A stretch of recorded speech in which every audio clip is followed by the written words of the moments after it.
Bismillahirrahmanirrahim. Assalamualaikum warahmatullahi wabarakatuh. Waalaikumsalam warahmatullahi wabarakatuh. Apa kabar anak-anak? Alhamdulillah. Siang masih semangat? Insyaallah. Siang hari ini materi kita adalah Al-Quran Hadis. Baiklah, sebelum mulai silakan dirapikan dulu tempat duduknya. Setelah merapikan tempat duduk, silakan pimpin doa. Siapa yang pimpin doa? Ya, silakan dipimpin doanya. Bismillahirrahmanirrahim. Rabbi shrah li sadri wa yassir li amri wahlul 'uqdatam min lisani yafqahu qawli. Rabbi zidna ilman warzuqna fahman. Mudah-mudahan dengan pembacaan doa tadi, pembelajaran kita kali ini diberikan kelancaran oleh Allah Subhanahu wa taala dan kita diberikan ilmu yang bermanfaat. Amin ya rabbal alamin. Baiklah anak-anak, sebelum Bapak mulai pembelajaran pada siang hari ini, Bapak akan mengabsen dulu daftar hadir, membacakan daftar hadir. Siapa yang tidak hadir? Baiklah, Bapak panggil satu ya. Rusdiani. Ya, hadiroh ya. Yang kedua, Niatul Islamiyah. Dia Nadia Ramadhani. Uni Khairun Nisa. Kaisha Masya Fitri. Wahyuni Artika. Nur Alia. Alia Nurul Istifa. Manja Arelia Angela. Ya, hadir semua ya. Alhamdulillah hadir semua. Pada kesempatan kali ini kita akan membahas tentang Al-Quran adalah wahyu Allah Subhanahu wa ta'ala. Di pembelajaran ini Al-Quran Hadis yang kali ini kita akan membahas tentang Al-Quran adalah wahyu Allah Subhanahu wa ta'ala. Baiklah, sebelumnya Bapak akan tanya, berapa kali kalian membaca Al-Quran dalam waktu sehari semalam? Berapa kali? Berapa kali membaca Al-Quran dalam sehari semalam? 5 kali, alhamdulillah. Ada yang lebih dari 5 kali? Ini berapa kali? 5 kali juga. Ya, jadi setiap hari membaca Al-Quran ya. Ya, jadi kita tahu bahwasanya Al-Quran itu adalah kitab sucinya umat Islam. Maka sebagai umat Islam kita wajib membacanya. Selain membacanya juga, kita juga harus mengamalkannya. Maka sesuai dengan judul kita pada siang hari ini, yaitu Al-Quran adalah wahyu Allah.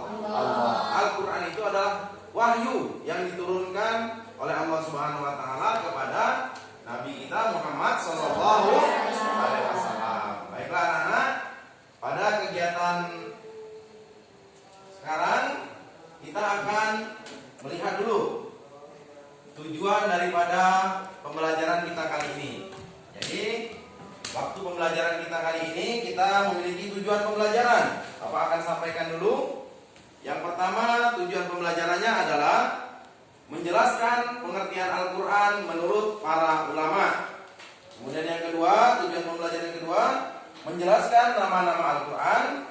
Dan yang ketiga, menunjukkan perilaku orang yang berpegang teguh kepada Al-Quranul Karim.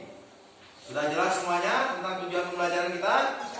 Nah, baiklah, kita masuk ke kegiatan awal, yaitu adalah memahami tentang Al-Quran. Sebelum Bapak menerangkan lebih lanjut tentang Al-Quran, baiknya kita lihat video kali ini. Kita saksikan bersama-sama video pembelajaran tentang Al-Quran.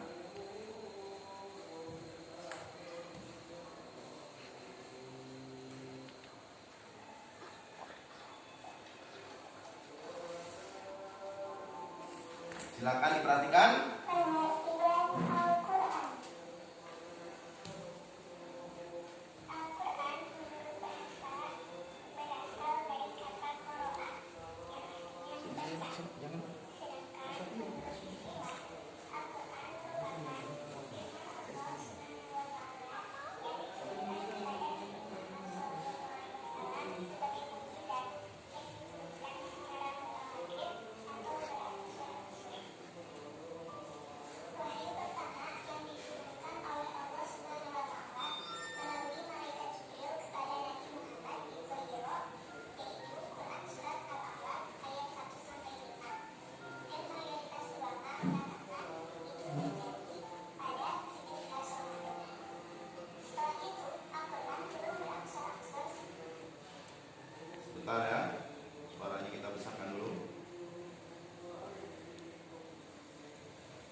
Sudah perhatikan ya video tadi tentang Al-Quran, sudah ada gambarannya tentang Al-Quran. Nah, jadi Al-Quran itu adalah wahyu Allah Subhanahu Wa Taala yang diturunkan kepada Nabi kita Muhammad Sallallahu Alaihi Wasallam. Maka dapat kita simpulkan di situ Al-Quran adalah kitab suci terakhir yang diturunkan oleh Allah Subhanahu Wa Taala kepada Nabi Muhammad Sallallahu Alaihi Wasallam. Allah Subhanahu Wa Taala juga menurunkan kitab-kitab suci kepada para nabi sebelum Nabi Muhammad. Ketika kitab-kitab suci yang wajib diimani oleh umat Islam sebelum Al-Quran seperti Zabur, Taurat, dan Injil. Jadi umat Islam harus mengenal Al-Quran sebagai pedoman hidup, atau yang dalam bahasa Inggrisnya disebut adalah way of the life. Oleh karena itu umat Islam harus memahami pengertian dan hal-hal yang terkait dengan Al-Quran. Yang paling penting adalah memahami Al-Quran dan melaksanakannya dalam kehidupan sehari-hari. Jadi selain kita memahami Al-Quran sebagai pedoman hidup, tetapi kita juga harus menjadikan Al-Quran itu pedoman hidup bagi kita, agar hidup kita selamat dunia dan akhirat. Baiklah, itu adalah pengertian Al-Quran secara umum. Kemudian ada pengertian Al-Quran menurut para ulama. Boleh kita buka bukunya di halaman 7, pengertian Al-Quran menurut para ulama.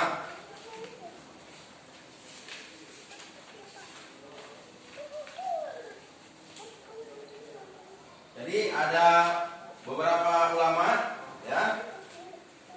Ada Al-Lihyani, kemudian Al-Asy'ari, kemudian Al-Fara', Al-Juzaz, kemudian yang kelima ada menurut Asy-Syafi'i, dan juga menurut Syekh Muhammad Udaribek, dan yang selanjutnya adalah menurut Subaghi Saleh, dan yang ketiga adalah Muhammad Abdu. Itu dapat kalian baca, ada pada buku modul atau buku Al-Quran Hadis kelas 10 yang sudah berada di depan kalian masing-masing. Jadi anak-anak, sekarang tugas kalian adalah membedakan antara pengertian Al-Quran menurut para ulama tersebut. Di mana letak perbedaannya? Nah, Bapak beri waktu 5 menit untuk membaca. Kemudian nanti individu kalian akan Bapak tanya satu persatu, apa perbedaan yang paling menonjol di antara para ulama tersebut dalam mendefinisikan pengertian tentang Al-Quran. Silakan dibaca, Bapak beri waktu 5 menit.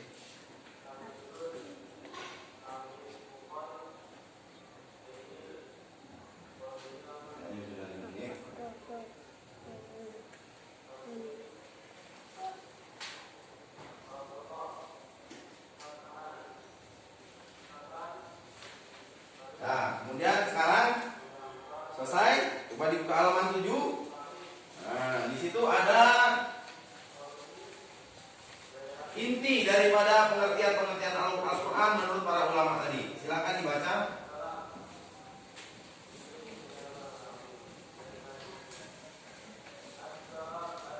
Al-Quran adalah firman atau kalam Allah SWT. Al-Quran terdiri dari lafaz berbahasa Arab. Al-Quran diturunkan kepada Nabi Muhammad SAW. Al-Quran merupakan kitab Allah SWT yang mengandung mukjizat bagi Nabi Muhammad SAW yang diturunkan melalui perantara malaikat Jibril. Al-Quran disampaikan dengan cara mutawatir dan huruf berkesinambungan. Al-Quran merupakan bacaan mulia dan membacanya merupakan ibadah. Al-Quran ditulis dalam mushaf-mushaf yang diawali dengan surah Al-Fatihah dan diakhiri dengan surah An-Nas. Al-Quran senantiasa terjaga atau terpelihara kemurniannya dengan adanya sebagian orang Islam yang menjaganya dengan menghafal Al-Quran. Nah, jadi sudah paham semua ya tentang pengertian Al-Quran? Nah, jadi itulah pengertian Al-Quran. Ada yang secara umum dan juga menurut para ulama.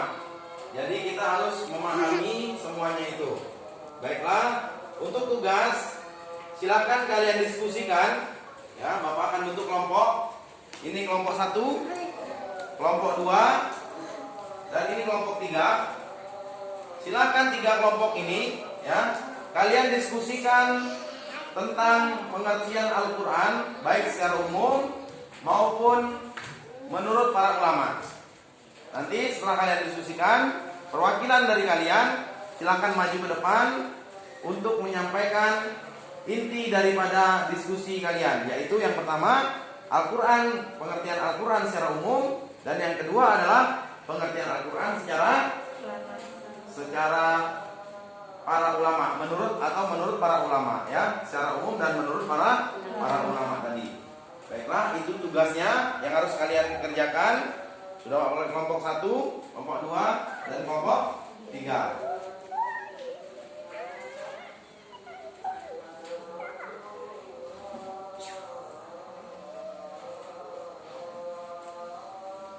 Baiklah anak-anak, demikian pembelajaran kita pada kesempatan siang hari ini. Maka nasihat Bapak pada pembelajaran ini, yang pertama tadi adalah tugas. Tugasnya sudah dibuat kelompok. Besok dikumpulkan pertemuan kita besok, minggu yang akan datang. Kemudian di akhir pembelajaran ini sedikit Bapak akan memberikan kita motivasi, yaitu yang pertama, marilah kita jadikan Al-Quran sebagai pedoman hidup kita. Jadikan Al-Quran sebagai sandaran hidup kita. Kenapa? Karena Al-Quran adalah wahyu dari Allah yang diturunkan kepada Nabi kita Muhammad SAW. Kita cinta semua kepada Nabi. Siapa yang nanti mau masuk surga bersama Nabi? Semuanya ingin, ya? Semuanya ingin masuk surga bersama Nabi. Berarti kita harus mengikuti semua perintah Allah Subhanahu wa taala. Salah satunya kita harus hidup berpedoman kepada Al-Quran agar hidup kita selamat dunia dan akhirat. Baiklah, sebagai penutup, marilah bersama-sama kita tutup pembelajaran kita pada siang hari ini dengan mengucapkan Alhamdulillahirabbil alamin. Cukup sekian dari Bapak pada pembelajaran kali ini. Ada kurang lebihnya mohon dimaafkan. Wassalamualaikum warahmatullahi wabarakatuh.